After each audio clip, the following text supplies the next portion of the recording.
Tonight is a time for truth-telling and honesty. It is a time for us to humbly remember and to allow our souls to be moved by the sacred story. Let us quiet ourselves, open our hearts, and hear the voice of our Savior speaking to us through the darkness and through the years. You don't know me. My name doesn't appear in any page in history. I was one of the many followers of the man of Nazareth that history has simply forgotten. But I have come here tonight to share with you my story, his story, the divine story, the story of a holy night marked with pain, sorrow, sacrifice, and the greatest love of all. It was just before the Passover, and I thought Jesus would stay back in Bethany for the feast. But he insisted that we return to Jerusalem. Go into the city, he said. A friend of mine will show you a large upper room, furnished and ready. Strange. Peter and I rounded a corner, and there, coming out of a narrow alley, was a man we had never seen before. But he looked at us as if he had been expecting us. He gave us a key and told us to help ourselves, so we made the preparation for the Seder meal. Peter went to the market to get the herbs, the matzah, and the wine, herbs to remind us of the bitter slavery of our ancestors in Egypt, matzah bread, not given time to rise, as our forefathers rushed away from the chains. The wine, red wine, like the blood of the little lambs that marked the door frames of the Exodus, like the blood placed on the altar, reminding us that freedom is not without sacrifice. It was the same meal as every other year of my life. With my parents and grandparents, and for those last few years with Jesus, I roasted the lamb myself this time. Peter is no good at such things. He barely got all that was needed for the market. He was too busy arguing over the price of olive oil with the merchants to pay attention to his list. Jesus and the rest of the brothers arrived right on time for a change. The sun was settling as they came through the door, and the smell of the fresh spring evening was only outdone by the smell of the lamb on the fire, if I do say so myself. Everyone was there, rowdy, regular selves. Simon was arguing politics with Nathaniel. Thomas was on some philosophical rant about what can be known or unknown. Judas was dark and brooding, maybe more than usual, come to think about it. James came over to sniff at the lamb, convinced that I had ruined it. He took a taste and gave me a smile, the proud smile he flashed when we were kids. And he tussled when we tussled our father's boat. I finally mastered the net, and he was so proud of me. Cooking that lamb reminded me of that time. And Jesus was there, but he was uncharacteristically solemn. Oh, that mysterious dance light was in his eyes, to be sure, but he seemed to be burdened, as if he was carrying some great secret, something heavy on his shoulders. When we gathered around the table to eat, I understood why. He began with a Kiddush. Blessed are you, Lord our God, King of the universe, who chose us from all the nations and gave us with love. Sabbaths for rest, festivals for happiness, holidays for joy, and this day of Passover for our freedom. He stopped, and I thought he would cry. Then he spoke barely a whisper. I tell you the truth, one of you will betray me. The entire table went to pieces. As you might imagine, And Jesus did little to explain or to comfort us until he took a slab of bread in his hand. He broke it into pieces and handed it to each one of us and said, "This is my body. Eat it and remember me." The bread will still stick in my throat as questions floated through my mind when he raised the chalice and said much the same. "This is my blood which is poured out for many. Drink it and remember me." The red wine, like the blood of the little lambs that marked the door frames of the Exodus, the blood placed on the altar, reminding us that freedom is not ever without sacrifice. For the longest time, we just sat around staring at each other, confused, wondering. The munching of bread and our own pounding pulses were the only sounds that filled our ears. Finally, Jesus broke the silence, cutting the tension as he began singing, "Next year in Jerusalem." We all joined in singing, though none of us knew at the time that for Jesus, there would be not another year in Jerusalem. There wouldn't be another day. And for the rest of us, no day or year would ever again be the same.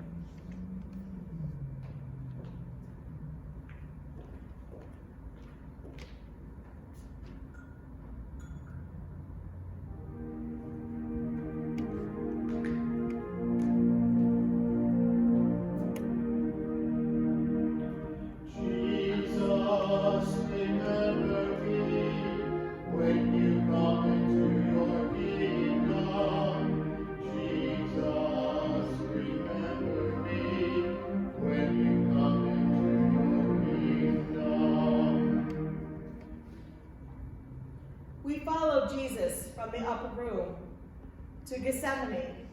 It wasn't far, a mile or so. It would have been closer had we crossed around the temple grounds, but Jesus seemed to want nothing more to do with the temple. So we twisted our way through the upper city, an alley here, a sidewalk there, until we made our way into that blessed olive grove.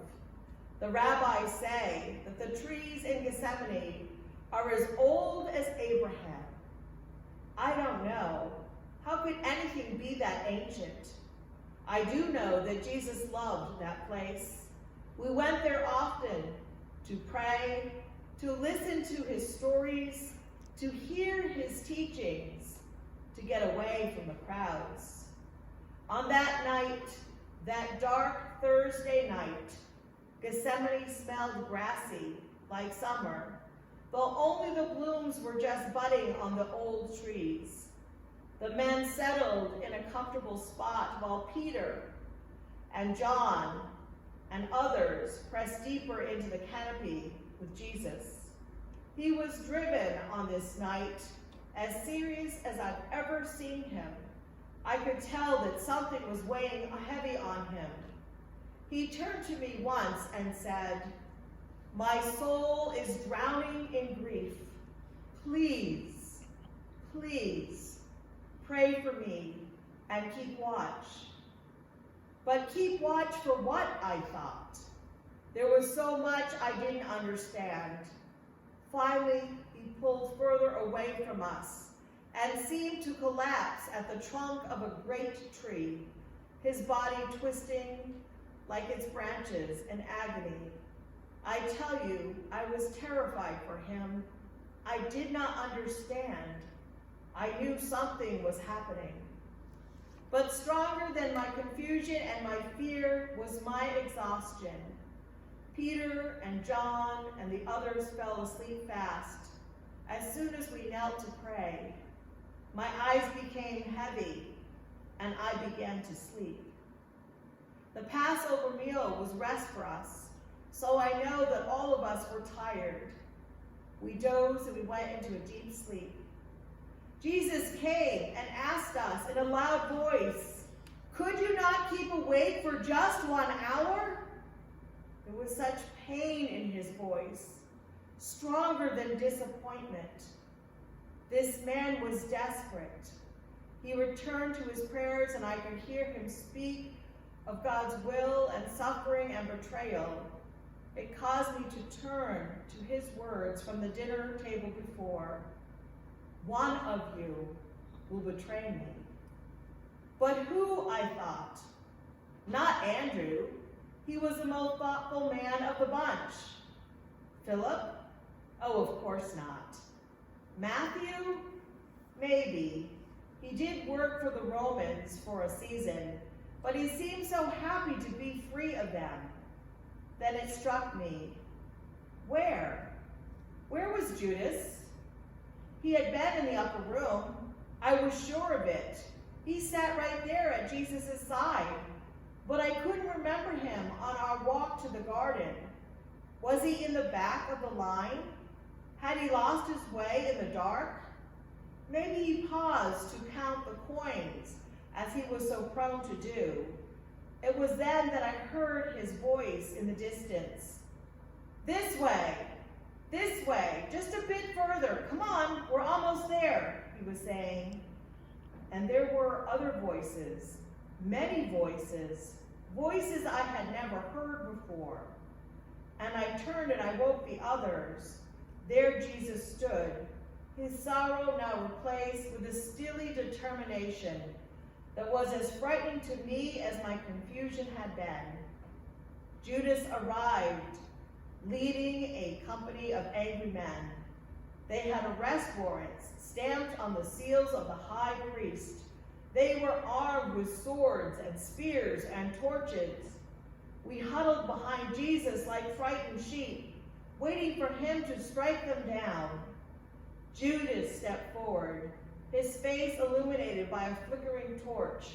Rabbi, he said, and he kissed Jesus on the cheek. Jesus, with a haunting, knowing gaze, fixed Judas in his sights, and with the look of pity or compassion or distress, he gently said, "My friend, do what you must."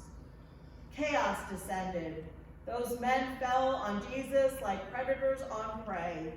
All the disciples scattered like frightened rabbits.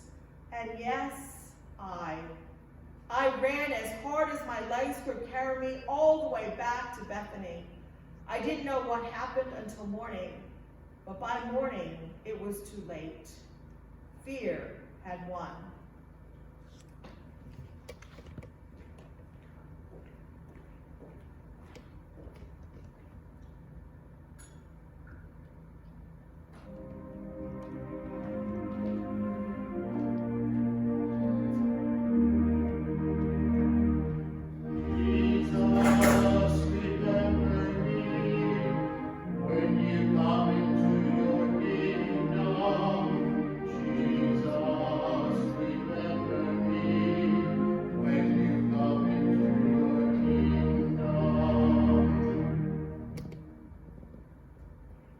Darkest night of my life. And believe me, I've seen some bad nights. There was that trip to Capernaum, a trip filled with too much wine and not enough fishing. I was drunk for a week and felt dead for another. In Tiberias, I spent an awful night in jail for fighting with the local magistrate. Heavens, what a disaster. And of course, there was that night after I had met Jesus on the Sea of Galilee. I piled those waters since, and as a lad, for more than 40 years, and I had never seen such a storm as that night. It was so dark.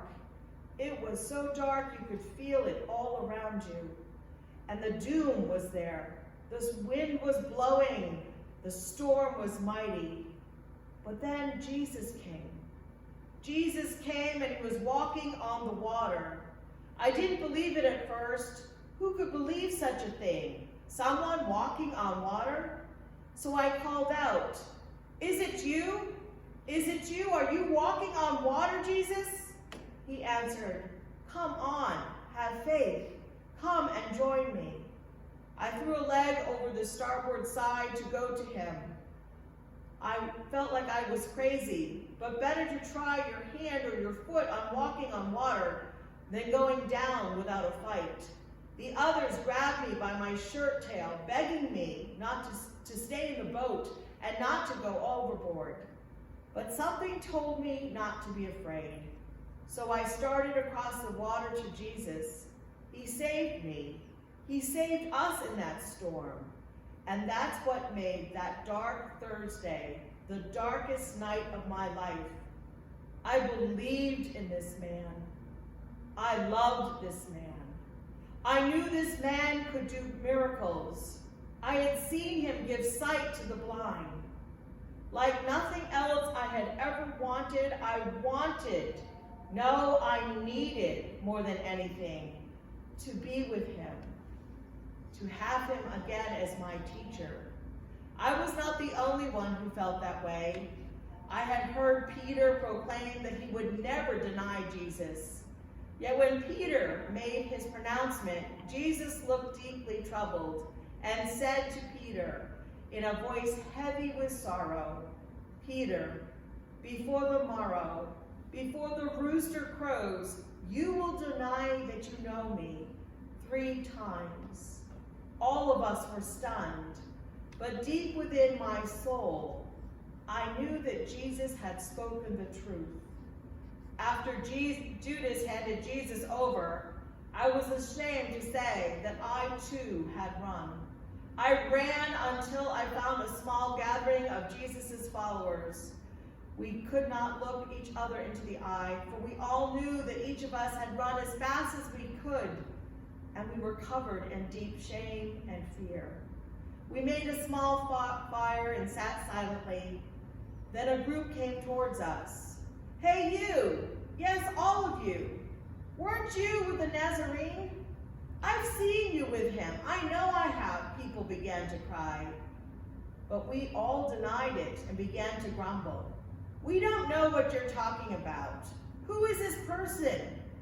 We tried to deny ourselves and to pretend that we had never been with him.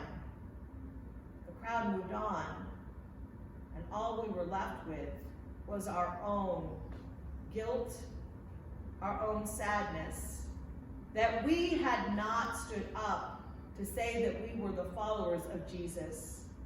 Then I remembered what Jesus had said to Peter, "Before the rooster crows, you will deny me 3 times. I had been shocked at Jesus' words. But then, hadn't I just denied knowing Jesus? Wasn't I as guilty as Judas, who had handed him over to the authorities? Filled with grief, shame, and sorrow, I sat under a tree and I cried. I wept for hours, but my tears could not wash away the sin I carried in my heart."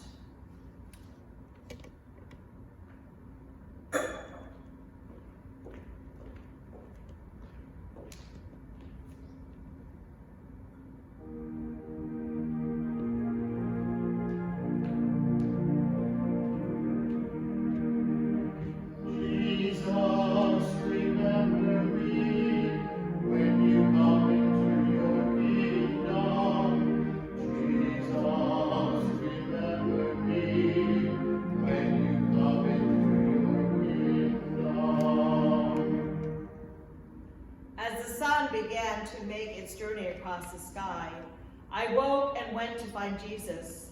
The chief priests, elders, teachers of the law, and the entire Sanhedrin had gathered. You could feel the hate radiating from each one of them. Why were they so threatened by my teacher? I asked myself, and the simple answer came back to me in one word: power. Jesus was threatening to take away their power. He was preaching a message that could destroy their hold on the people, and they didn't want to give that up. So they took my beloved teacher, bound him up, and led him away to be handed over to Pilate. To be honest, I felt a little sorry for Pilate. He did not want to get involved with this battle at all, but the religious leaders placed him in the very center of it. Oh, they pretended that they were doing this because they were righteous and following the laws of the land. But their motives were pure evil, laced with greed, hatred, and the thirst for power.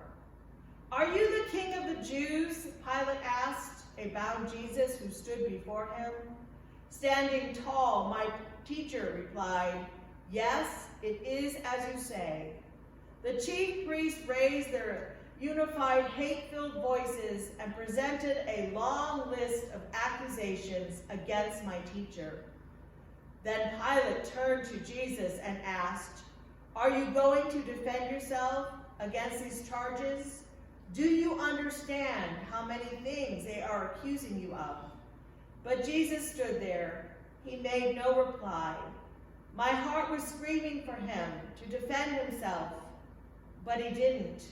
He simply stood there before Pilate and his accusers. Now it was the custom of the feast to release a prisoner whom the people requested. A man named Barabbas was in prison with the insurrectionists who had committed murder in the uprising. The crowd came up and asked Pilate to do for them what he usually did. "Do you want me to release to you the king of the Jews?" asked Pilate, knowing it was out of evil that the chief priests had handed Jesus over to him. But the chief priests stirred up the crowd, convinced them to choose another. The crowd began to shout, "Release Barabbas! Release him!" "What shall I do then with the one you call the King of the Jews?" Pilate asked all who had gathered. "Crucify him! Crucify him!" the angry crowd shouted, raising their hands in unison. "Why? What crime has he committed?" asked Pilate. But the crowd would not be satisfied, and they chanted even louder, "Crucify him! Crucify him!" Wanting to satisfy the angry mob, Pilate released Barabbas to them. Then he had Jesus flogged and handed him over to be crucified. My heart broke in two, and I felt despair like I have never known before.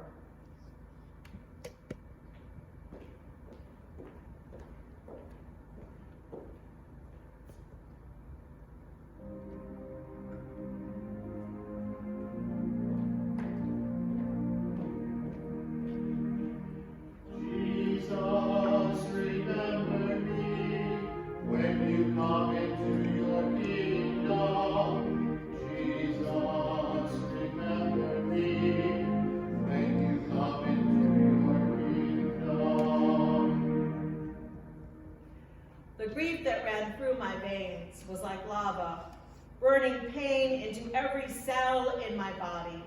Tears ran down my face like a silent river as I followed the soldiers. Through the dusty streets, the soldiers led Jesus away into the praetorium and called together the entire company of soldiers.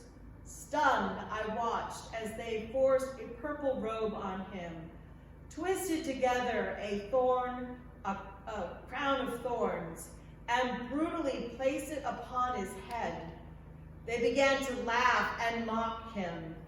Some teasingly said, "Hail, hail, all hail, King of the Jews!" No, I won't forget this. I won't forget their awful, awful laughter, their tortured voices, teasing and mocking my beloved teacher. A couple of them picked up a staff and began hitting him over the head. Others spit on him. A group determined to mock him got on their feet and pretended to pay him homage. All the while they snickered and jeered at my Jesus. When they were done with their game of torture, they took off the purple robe and put his own clothes back on him. Then laughing, they made Jesus walk to the place called Golgotha, where he would be crucified. The image of my beloved teacher walking up that path, up to that hill, will forever be etched in my mind. Stumbling, I followed the soldiers up that ugly, ugly hill to the place of the skull. I watched as they nailed my teacher's innocent hands and feet to the cross. Then they raised the cross high on the hill for all to see. They were so proud of what they had done. I could hardly look at my teacher, the one who had taught me so much, the one who had offered me forgiveness and new life, the one who had given me a true reason to live, the one who loved me, was horrifically nailed to the cross and dying. 2 criminals were nailed to the crosses beside Jesus, one on the right and one on the left. People walked by and shouted insults at Jesus. They shook their heads and said, "You said you could destroy the temple and build it up again in 3 days. So save yourself. Come down from the cross if you really are the Son of God." The leading priests, the teachers of the law, and the older Jewish leaders were also there. They made fun of Jesus the same as the people did. They said, "He saves others, but he cannot save himself. People say he is the King of Israel. If he is a king, he should come down now from the cross. Then we will believe in him. He trusted God, so let God save him now." On and on they went with the relentless taunting. I thought it would never end. Then around noon, the whole country became dark. The darkness continued for hours. I'm not talking about a gray day when the clouds cover the sun. No, this was a thick darkness, an unnatural darkness. People around me were scared. We didn't know what was happening. Then about 3 o'clock, Jesus cried out. I heard him say, my God, why have you forsaken me?" Then a second time, Jesus cried out, and I watched as the light left my beloved teacher. Just then, the curtain of the temple was torn into 2 pieces. The earth shook under my feet, and the light went out of the world.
Jesus said, "I am the light of the world."